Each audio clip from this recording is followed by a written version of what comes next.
Part two. So the Austro-Hungarians declared, sent an ultimatum to Serbia. Now, before they did so, they contacted Germany. And they said, look, we're about to get involved in a conflict with Serbia, maybe a small East European conflict, but we know that Serbia has close ties with Russia. And if Russia gets involved, will you help us? And of course, Kaiser Wilhelm said yes, I'm more than happy to do so. Serbia sends word to Russia. Essentially the same thing. Okay, we're about to get involved with the war with Austria because we can't fulfill their ultimatum.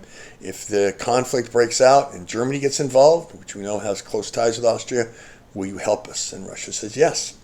Meanwhile, France has got involved in this. The French and the Russians are becoming closer and closer over the years. And when Russia contacts France and lets them know that conflict could be breaking out against Germany, French are more than happy to get involved. Now, keep in mind what is going on here. Okay? Germans are watching Russia. They now know France is involved. Serbia is down in the south. The Austrians and the Serbians, they're watching Germany and Russia. But the key point here really is going to come down to Russia. What is Russia going to do? If Russia decides this is just an East European conflict, a third Balkan war, then they send back down part of their army down there to help the Serbs, and we've got another little Balkan war down there. However, you have to take into account Germany.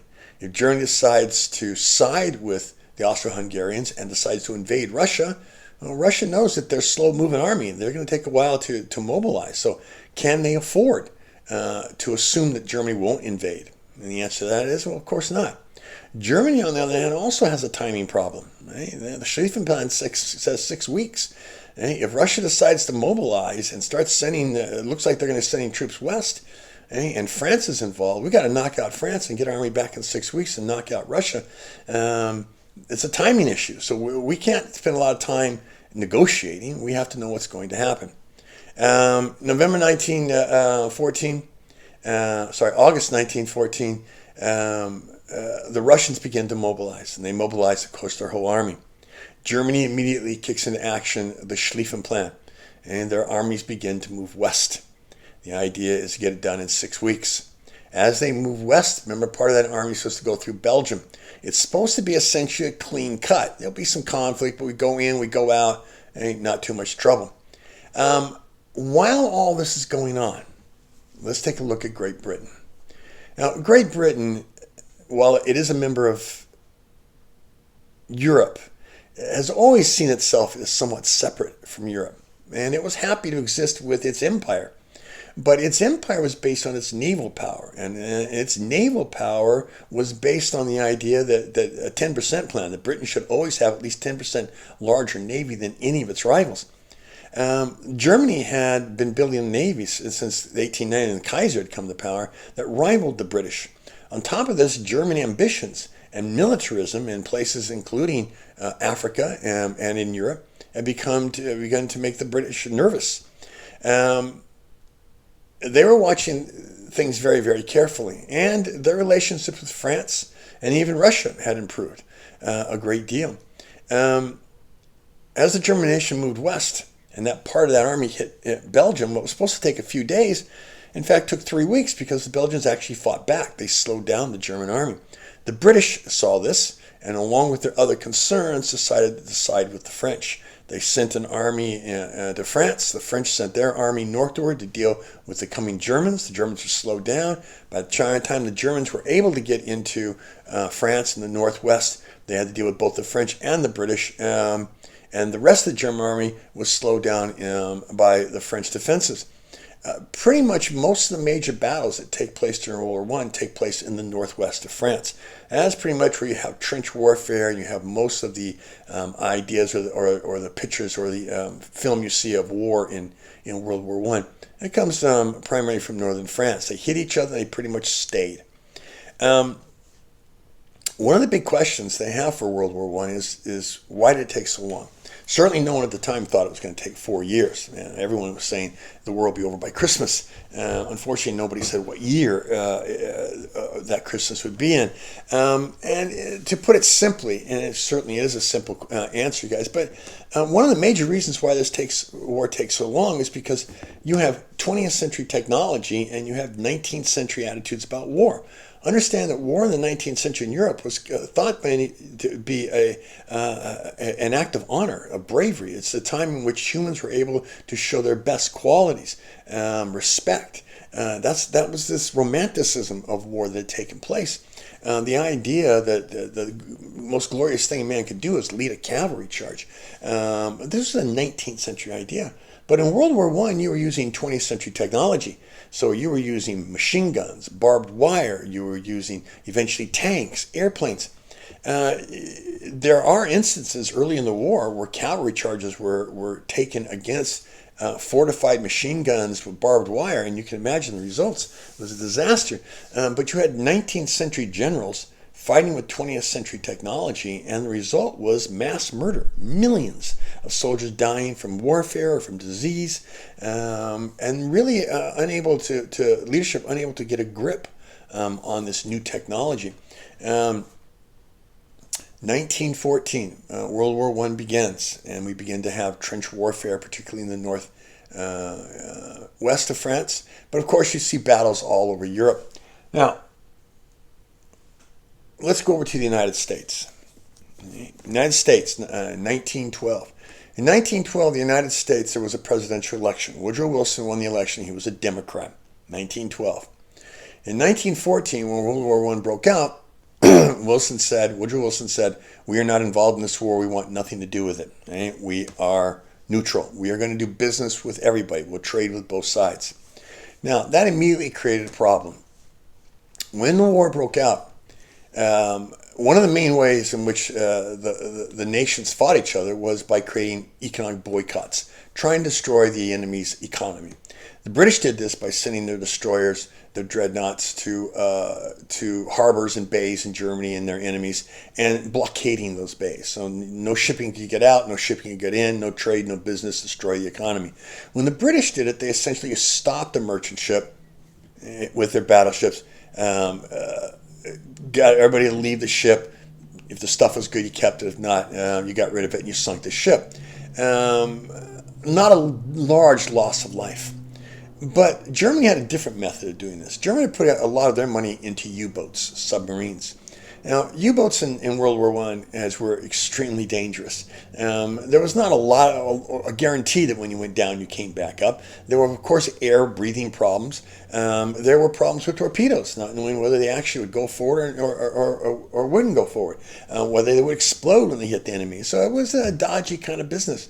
The idea for submarine warfare was you stayed above the water as much as you could, got close to an enemy, spotted them way off, went underwater, then got close up, hit them with a torpedo.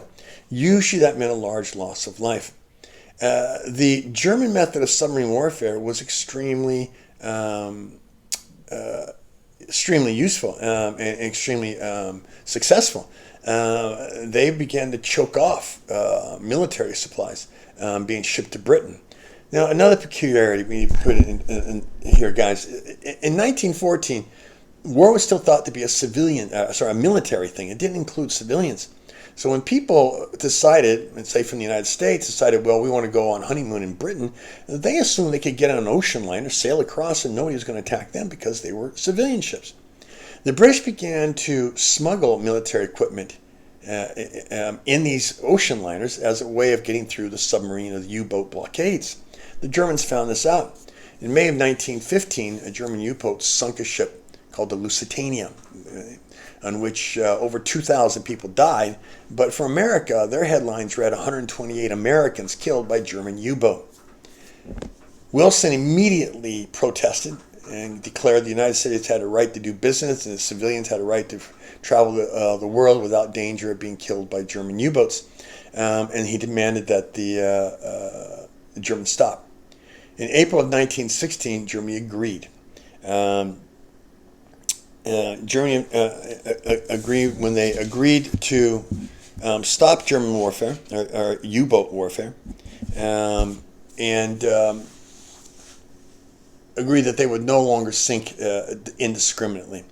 1916. In 1916, at the summer of 1916, Wilson began to run for re-election. And he pointed to the agreement with Germany to stop U-boats, stop the U-boat sinking. And I've been groping for the name, guys. It's called the Sussex Pledge. Sussex Pledge, in which Germany declares they will no longer sink civilian ships. April 1916, Sussex Pledge. When Woodrow Wilson ran for re-election, he declared that, in fact, his neutrality had succeeded and that America would remain out of the war, and he pointed to the Sussex Pledge. He won re-election. In January of 1917, he began his second term. By April of 1917, the United States had declared war on Germany and its allies. And the question is, well, what happened? What happened in those months that changed everything? Well, there's a couple of things. Maybe we can do this by month. In January 1917, the United States public began to hear of a revolution taking place. A revolution in which the people were fighting against an aristocracy, trying to create democracy. It sounded for many Americans like their own revolution. And of course, the revolution we're talking about is the Russian Revolution. Not the Bolshevik Revolution, but the Russian Revolution that began in 1917. Began in 1916. That revolution was really the Russian people rising up to try to create forms of democracy. So there was already kind of an empathy with the American public. In February of 1917, Germany suddenly declared all-out war. It decided that it was going to sink whatever ships it needed to sink. It was going to have an all-out offensive. Forget the Sussex Pledge. We're going to win this war, February 1917. In March of 1917, we had something called the Zimmermann Letter, Zimmerman, the Zimmermann Letter. Zimmermann was a German ambassador to Mexico, and Zimmermann, while on vacation in Germany, had come up with an idea. And his idea was that we ought to have Mexico invade the United States. And if Mexico were to do that with German support, we would guarantee that Mexico would get back everything they lost in the Mexican-American War, 1846 to 48. And that would include, of course, California. He wrote this in code from Germany. It was supposed to go to the Mexican embassy. Before it got to the embassy in Mexico, the code was hijacked in New York.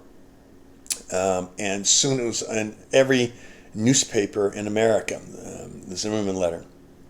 The German government said they did not okay this. This was just his idea. The German embassy in Mexico said, we haven't seen it. The Mexican government said, we haven't seen it. We'll do it anyway. But all across the United States, newspapers said Germany wants Mexico to stab us in the back. In April 1917, Woodrow Wilson declared war against Germany and its allies. And the reason he said we were going to war, because he said for freedom of the seas. Because Germany had declared an all-out war, and we're going to sink ships, and we need to guarantee freedom of trade and freedom of the seas. That's his official reason. Now, the war will end in 1918, guys, and you know I don't go through many battles. I'm not a military historian. However, when the war ended, and we'll talk about post-war in a minute here and the Versailles Treaty, but when the war ended, everybody blamed Germany for a number of years. But certainly by the late 20s, early 30s, there was a revision, and people started looking and say, well, Germany caused this massive war. It cost tens of millions of people's lives. That seems too simplistic. So the United States Congress, and something called the Nye Committee, decided that what they would do is investigate the causes. And their conclusion was, the Nye Committee, NYE, that the United States had been dragged into this war by special economic interest. And part of their evidence was this. They said between 1915 and April of 1917, the private businesses and banks in the United States had lent Germany and its allies $27 million. But during the same period, 1915, April 1917, private business and banks had lent to Britain and its allies $2.3 billion. Argument being that the United States economic interests had an interest in who was going to win, and they pushed for the United States to side with the British in this war. Is that true? Well, it certainly has been debated. It's certainly one of the reasons why people look back and say, well, Why did Germany suddenly, in February of 1917, call all-out war, knowing that it would drag the United States into this conflict? Well, one conclusion is that the reason they did that is because they knew the United States was going to get involved in this war, and they knew what side they were going to be on. They were going to be on the side that owed them 2.3 billion, not just 27 million. They decided that what we need to do is hurry up and win this war before the United States gets involved. The great failure of the German military was that they didn't win before the United States got involved. By the summer of 1917, the United States was there with its troops, its equipment, and they turned the tide in this war. Get back, third part coming up.